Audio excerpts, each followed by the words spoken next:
time to react. What a bowl game, bro. This one was really good between BYU and Georgia Tech. Really felt like two playoff teams. I know what y'all gonna say. They were not two playoff teams.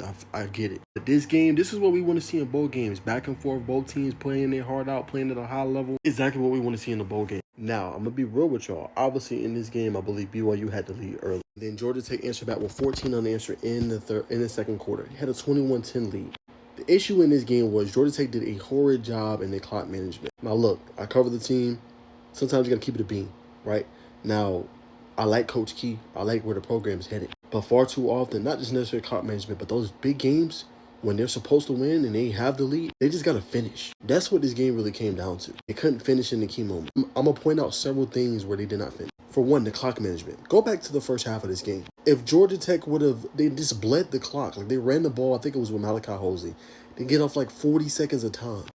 If at that moment, if they would have called a timeout, whatever it may be, you had, I think, 2 or 3 in your pocket. Call that timeout. Try to get points at the end of the half, because then you go double doo-wop on BYU. At that point in the game, BYU was reeling. They couldn't stop your offense. They couldn't slow you down. Haynes King was slicing and dicing them.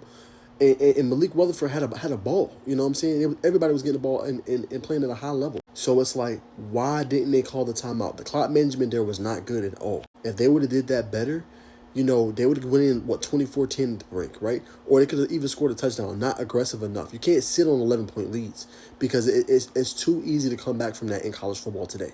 Cannot do that. That was one big moment. Two, like, second half was not really their fault. Like, they went down the field. You know what I'm saying? One of them got, the field goal got blocked, which opened up the momentum for BYU, who was moving the ball well all day. Bear Buckmeyer, obviously, they go down the field, they score. They're running back. Nuahini, obviously scored. Bear Buckmeyer obviously had the 2-point conversion. Another moment that hurt Georgia Tech, though, it was 4th and 2, right? Again, this is second half of the game. You could put the game away. They go and kick a field goal. Now, look, Aiden Bird's been one of the best kickers in college football this year. Gets blocked. But that was the momentum shift. At that moment, 4th and 2, you don't even allow BYU to get back in the game. Go for it. They could not stop you. Your right side of your offensive line with Malachi Carney and Keelan Rutledge they could not get past. You could have ran multiple plays, an RPO game. You could have ran Haynes King slipped out, obviously a tight end or a running back. That's what I would have been doing. And it felt like in the second half, they didn't even score. Like, they got stifled in the second half. You know what I'm saying? They didn't do the stuff that they was doing before. And I felt like the defense, when they needed to, they made a couple of plays. The Omar Daniels PBU, that was huge. But I felt like the offense didn't capitalize up until the end of the game. And that's what really hurt them. Like, when you have teams on the ropes like that, 21-11, 21-10, you knock them out. I feel like that's what Georgia Tech is low-key kind of missing. Not saying they don't have it with Coach Key, but they need, like, those plays in crunch time when they up, knock a team the hell out. Because when you don't, you have results like this. Now, I want to talk about Haynes King a little bit. Now, look, he's a Georgia Tech legend. He deserves to be enshrined, all that good stuff. He did what he was supposed to do in his career with Georgia Tech. He could have had an even more indelible mark on the game, and even with Georgia Tech, if he would have, I don't want to say converted, but if he could have won a couple more of those big games. Now, y'all might be like, well, Naj, what are you talking about? I'm talking about the Georgia game. Without that fumble against Dane Jackson again, there was a targeting. Without that, they win that game. This one, you just need one drive. That's all. Like, I kept looking. Georgia Tech needs one drive. The defense has played pretty well. They stifled them. If they get one drive, they're going to win this football game. They just couldn't get it. But I do want to credit him, because that 4th and 15 was insane. That is how you layer a football. Threw it all the way. Good job by Eric Rivers adjusting to the football. That was electric. But goes back to the clock management. Why did so much time come off the clock? They literally completed that with 55 seconds. The ball, it came all the way down to 20 seconds. That was 20 seconds off, or 35 seconds. 20 seconds came off the clock. That cannot happen. And it felt like that was too far the case. Even on that same drive, they ran the ball. And I think like 30 more seconds came off the clock. You cannot have that. You know, again, I know it's not playing for the playoff and things like that, but the clock management has to be better. And maybe like that played a factor in it being the Pop-Tarts Bowl. I know they cared, I know they played hard, but maybe that had a factor. But in them crunch time moments, bro, you gotta make sure you conserving the time, you're doing what you're supposed to do. And if they blitzing off of that left side, like, I don't understand like the route concepts there. Now, I seen late, I think Malik Rutherford was running a dig route inside. Why not have somebody run a hitch on that play? Wherever they're blitzing at, and that's how kind of Georgia Tech got kind of picked apart. They basically was running little routes out quick, a little dig inside, whatever it may be, and it was throwing into the hole of the zone. That is what you have to do. I felt like Georgia Tech did not capitalize on that. If they would have did that on that 4th and 10, they win the football game, because Rutherford was wide open with a whole bunch of room. It was one safety in the middle. Those little things make a difference. So again, back on Haynes King, he's a legend. I just felt like in some of those games when they needed it, they needed him to come up a little bit bigger. That's it. I mean, he captured the whole country. Dude is a certified stud. Dude is a certified Georgia Tech legend. Like I said, he did what he was supposed to do. Got them back to the mountaintop, but he really solidified it with a 10th win. But couldn't quite come up in those key moments.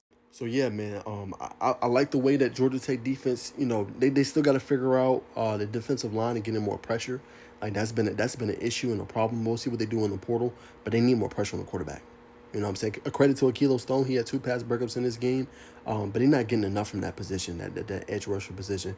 Quarterback back there chilling. You know what I'm saying? Unfortunately. But I feel like they play hard. Yes, they give up some plays. They're going to have to figure out how they're going to cover tight ends next year. Carson Ryan lit them up for 7 catches for 100 yards. So that's going to be an area they have to continue to work on, is guarding the tight ends and playing at a high level right there. But I thought they made the plays when they needed to make them. You know what I'm saying? Obviously, the last drive, BYU go down, they score.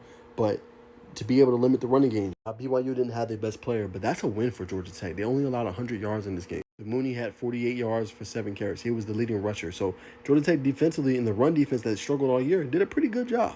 But 1, they got to get more pressure on the quarterback. 2, they got to be able to guard tight ends next year. You know what I'm saying? And 3, they need more people that can converge on the ball and get turnovers.